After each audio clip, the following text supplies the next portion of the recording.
Hi friends, welcome to trading pro Telugu channel.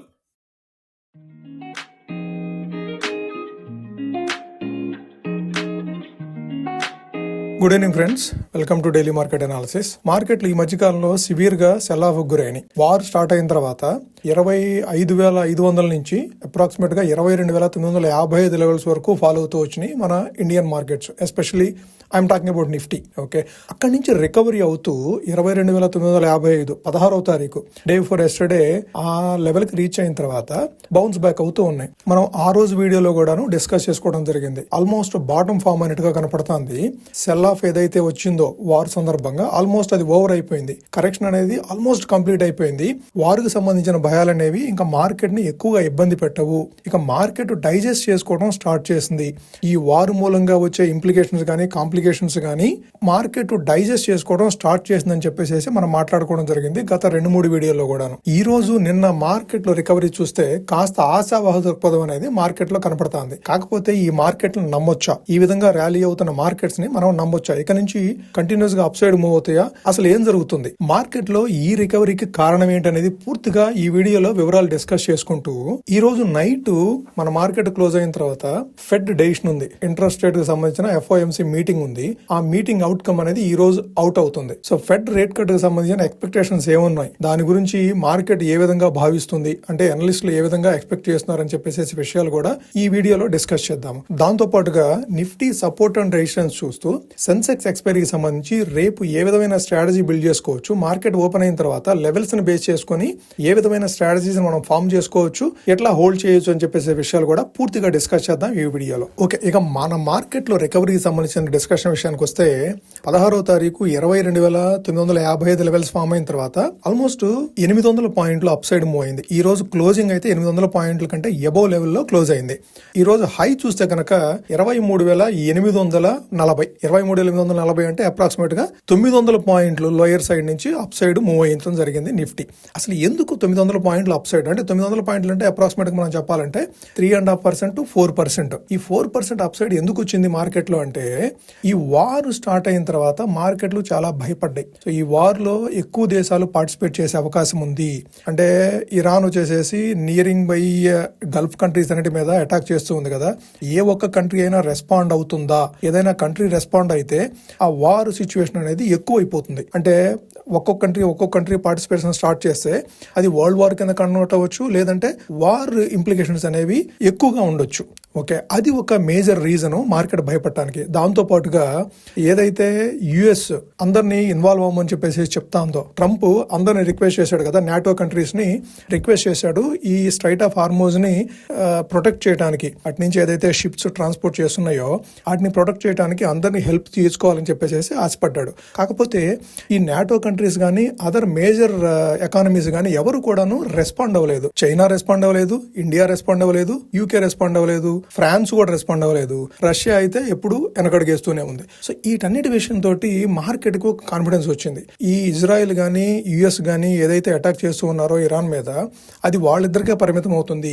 వేరే countries అందులో participate చెయ్యవు. అంటే వీళ్ళని సపోర్ట్ చేయడానికి కానీ ఇరాన్ అపోజ్ చేయడానికి కానీ సో ఏ విధమైన పార్టిసిపేషన్ అదర్ కంట్రీస్ నుంచి ఉండదు అని చెప్పేసి కాన్ఫిడెన్స్ గత 2-3 రోజులుగా బిల్డ్ అవుతుంది. అందుకే మార్కెట్లు రైజ్ అవుతూ ఉన్నాయి. బ్రెంట్ క్రూడ్ మాత్రము $103 దగ్గర ట్రేడ్ అవుతున్నప్పటికీ కూడాను దాన్ని కాదని చెప్పేసి కూడా మార్కెట్లు అప్ సైడ్ మూవ్ అవుతున్నాయి. అంటే ఇదే ప్రధాన కారణం. బ్రెంట్ క్రూడ్ ఈ స్థాయి నుంచి కనుక ఇంకా హైయర్ లెవెల్ కు మూవ్ అయితే మార్కెట్ మరలా ఒకసారి నెగిటివ్ గా రియాక్ట్ అవ్వచ్చేమో, కానీ $100 అండ్ అరౌండ్ లెవెల్స్ లో ఉంటే కనుక మార్కెట్ ఇంతకంటే నెగిటివ్ గా రియాక్ట్ అవ్వకపోవచ్చు. ఎందుకంటే సిచ్యువేషన్ అనేది కాస్త అదర్ కంట్రీస్ కి స్ప్రెడ్ అవ్వకుండా ఆ 3 కంట్రీస్ మాత్రమే పార్టిసిపేట్ చేసే విధంగా ఉంది కాబట్టి ఎక్కువగా మార్కెట్లు భయపడకపోవచ్చు ఇక నుంచి రాబోయే రోజుల్లో. వీటన్నిటితో పాటుగా ఈ రోజు స్పెషల్ గా మార్కెట్ రైజ్ అవడానికి ప్రధాన కారణం ఏంటంటే, సెల్ ఆఫ్ గురైనటువంటి ఐటీ స్టాక్స్ మీద కాస్త పాజిటివ్ నోట్స్ రిలీజ్ అవుతుంది. CLSI గానీ అదర్ బ్రోకింగ్ సంస్థలు కాస్త పాజిటివ్ నోట్స్ రిలీజ్ చేయడం తోటి మార్కెట్ లో ఐటీ జైంట్స్ లో కాస్త బయ్యింగ్ ఇంట్రెస్ట్ అనేది చూసాము ఈ రోజు. అందుకే IT index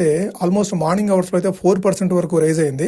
so end of the day వచ్చేటప్పటికి 2.7% పాజిటివ్ గా క్లోజ్ అయింది. బట్ ఇంట్రాడే లో 4% వరకు రైజ్ అయింది. ఇది కూడా ఒక ప్రధాన కారణం మార్కెట్ మార్కెట్ ఈ రోజు పాజిటివ్ గా మూవ్ అవడానికి. ఈ రోజు మార్కెట్ కి సపోర్ట్ చేసిన సెక్టార్స్ చూడాలంటే నిఫ్టీ ఆటో 1.92% పాజిటివ్ గా మూవ్ అయితే నిఫ్టీ మీడియా 3.35% పాజిటివ్ గా మూవ్ అయింది. సో నిన్న పాజిటివ్ గా మూవ్ అయినటువంటి నిఫ్టీ మెటల్ ఈ రోజు ఫ్లాట్ గా క్లోజ్ అయింది, 0.1% నెగిటివ్ గా క్లోజ్ అయింది. నిఫ్టీ ఎఫ్ఎంసీజీ కూడాను ఫ్లాట్ గా క్లోజ్ అయింది. నిఫ్టీ ఐటీ ఈ రోజు చాలా స్ట్రాంగ్ గా సపోర్ట్ చేసిందని ఇందాక మాట్లాడుకున్నాం కదా, నిఫ్టీ ఐటీ మాత్రం చాలా స్ట్రాంగ్ గా పాజిటివ్ గా మూవ్ అయింది.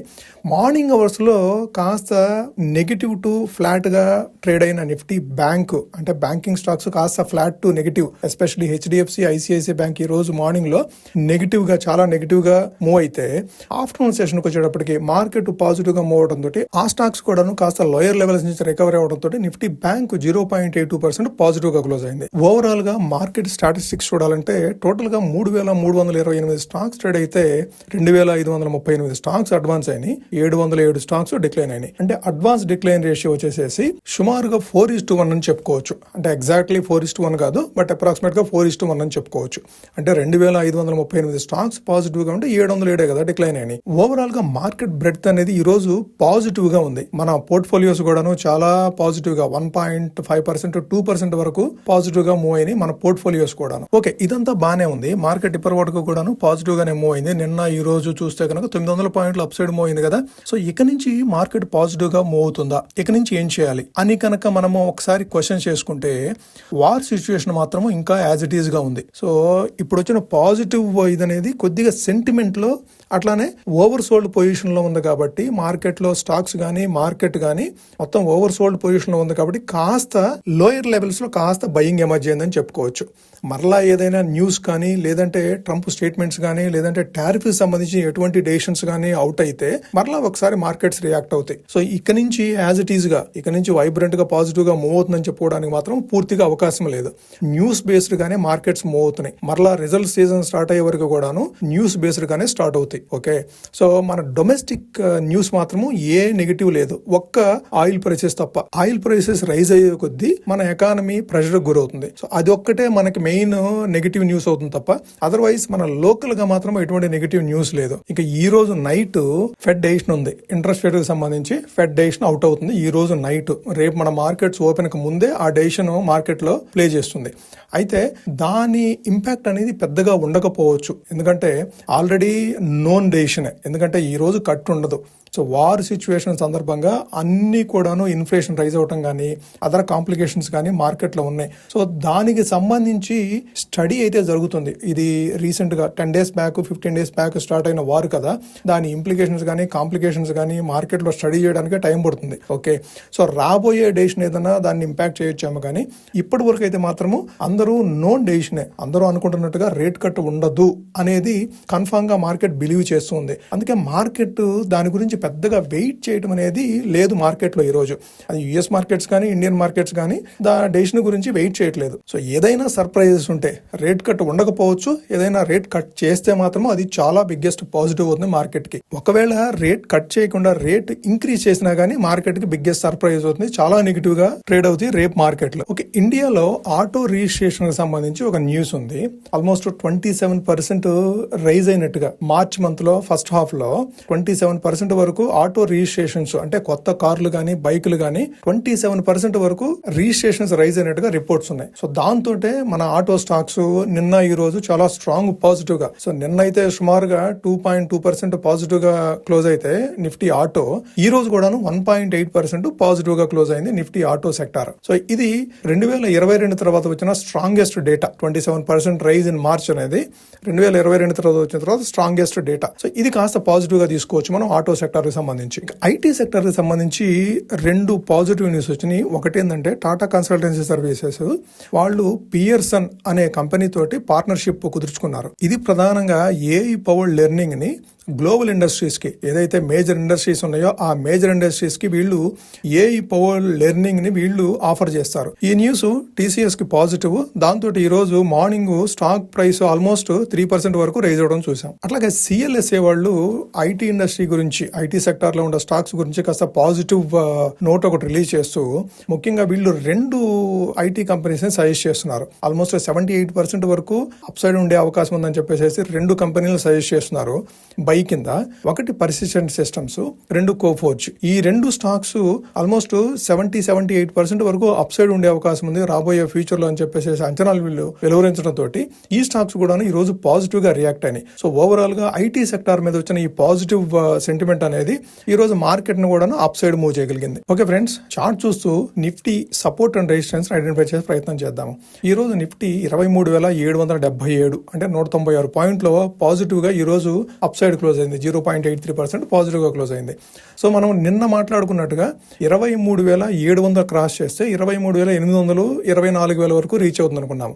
ఈ రోజు హై 23,870 వరకు వెళ్ళింది. సో మనకి రెసిస్టెన్స్ చూడాలంటే 23,870, నెక్స్ట్ రెసిస్టెన్స్ వచ్చేసేసి 23,870. ఈ రోజు హై ఏదైతే ఉందో అది ఇమీడియట్ రెసిస్టెన్స్ కింద యాక్ట్ చేస్తుంది. అదే సపోర్ట్ చూడాలంటే 23,560, 23,560 అంటే 200 పాయింట్స్ డౌన్ సైడ్. 23,560 అనేది సపోర్ట్ కింద యాక్ట్ చేస్తుంది. 23,870 అనేది రెసిస్టెన్స్ కింద యాక్ట్ చేస్తుంది. ఇది నిఫ్టీకి సంబంధించి. అదే సెన్సెక్స్ విషయానికి వస్తే రేపు ఎక్స్పైరీ కూడా ఉంది. సో ఎక్స్పైరీకి సంబంధించి మనము ఓఈ ప్రొఫైల్ కనుక చూస్తే లోయర్ సైడ్ కాస్త పుట్స్ స్ట్రాంగ్ గా యాడ్ అయినాయి అని చెప్పుకోవచ్చు. సో ఈ రోజు పుట్ సైడ్ చాలా కాంట్రాక్ట్స్ యాడ్ అయినాయి. అదే కాల్ సైడ్ చూస్తే అంత ఎక్కువగా కాంట్రాక్ట్స్ మాత్రం యాడ్ అవ్వలేదు. సో మనము ఓఈ చూసినప్పుడు 76,500 అనేది మ్యాక్స్ పెయిన్ గా ఉంది. Closing price 76,700. దాని దగ్గర కరెంట్ మార్కెట్ ప్రైస్ ప్రకారం కనుక మనము స్ట్రైక్ ప్రైసెస్ వాల్యూస్ చూసే కనుక 76,700 కాలు ₹2,095, 700 పుట్టు ₹350. అంటే రెండు కలిపితే సుమారుగా 650 పాయింట్లు వస్తుంది. అంటే 76,700 నుంచి 650 పాయింట్లు డౌన్ సైడ్, 650 పాయింట్లు అప్ సైడ్. అంటే 76,000 లెవెల్స్ నుంచి 77,300. ఈ 1,300 పాయింట్లు రేపు ఎక్కువగా ట్రేడ్ అయ్యే అవకాశం ఉంది సెన్సెక్స్ ఎక్స్పైరీ రోజు. అదే చార్ట్ ప్రకారం సపోర్ట్ అండ్ రెసిస్టెన్స్ చూడాలంటే సపోర్ట్ 75,800 లెవెల్స్ దగ్గర మనం సపోర్ట్ చూడొచ్చు. చార్ట్ ప్రకారం చూస్తే కనుక సపోర్ట్ 75,800. అదే ఆప్షన్ చైన్ ప్రకారం చూస్తే కనుక 76,050. ఈ 200 పాయింట్లు అనేది సపోర్ట్ కింద యాక్ట్ చేసే అవకాశం ఉంది. 76,000 నుంచి 75,800. అట్లానే రెసిస్టెన్స్ చూడాలంటే 77,600. ఆప్షన్ చైన్ ప్రకారం చూస్తేనేమో 77,300. కానీ చార్ట్ ప్రకారం చూస్తేనేమో 77,500. ఎందుకంటే ఈ మధ్య కాలంలో ఇండెక్సెస్ అనేవి చాలా వైలెంట్ గా మూవ్ అవుతున్నాయి కాబట్టి ఒకే రోజు 1,500 పాయింట్స్ మూవ్మెంట్ ఉంది కాబట్టి మనము యాక్యురేట్ గా ఒక పిన్ పాయింట్ గా తీసుకొని మనము సపోర్ట్ రెసిస్టెన్స్ డ్రా చేయడానికి లేదు. సపోర్ట్ గానీ రెసిస్టెన్స్ గానీ ఒక రేంజ్ కింద తీసుకోవాలి. 100 to 200 పాయింట్స్ అనేది రేంజ్ అనేది తీసుకోవాలి. సో 77,300 నుంచి 77,600 ఆ 300 పాయింట్లు అనేది రెసిస్టెన్స్ కింద యాక్ట్ చేసే అవకాశం ఉంది. అది సపోర్ట్ విషయానికి వస్తే మాట్లాడుకున్నాం కదా 76,000 నుంచి 75,800 ఆ 200 పాయింట్లు అనేది సపోర్ట్ కింద యాక్ట్ చేసే అవకాశం ఉంది. ఓకే, ఇది ఫ్రెండ్స్ ఈ రోజు వీడియో. మీకు నచ్చినట్టయితే ఈ వీడియోని లైక్ చేయండి. ఇది మీ ఫ్రెండ్స్ కానీ, కొలీగ్స్ కానీ, రిలేటివ్స్ కానీ యూస్ఫుల్ అవుతుందంటే వాళ్ళకు కూడా షేర్ చేయండి. మీరు ఇప్పటి వరకు ఛానల్ సబ్స్క్రైబ్ చేయకుండా చూసినట్లయితే ఛానల్ సబ్స్క్రైబ్ చేసి మమ్మల్ని ఎంకరేజ్ చేయండి ఫ్రెండ్స్. Thank you.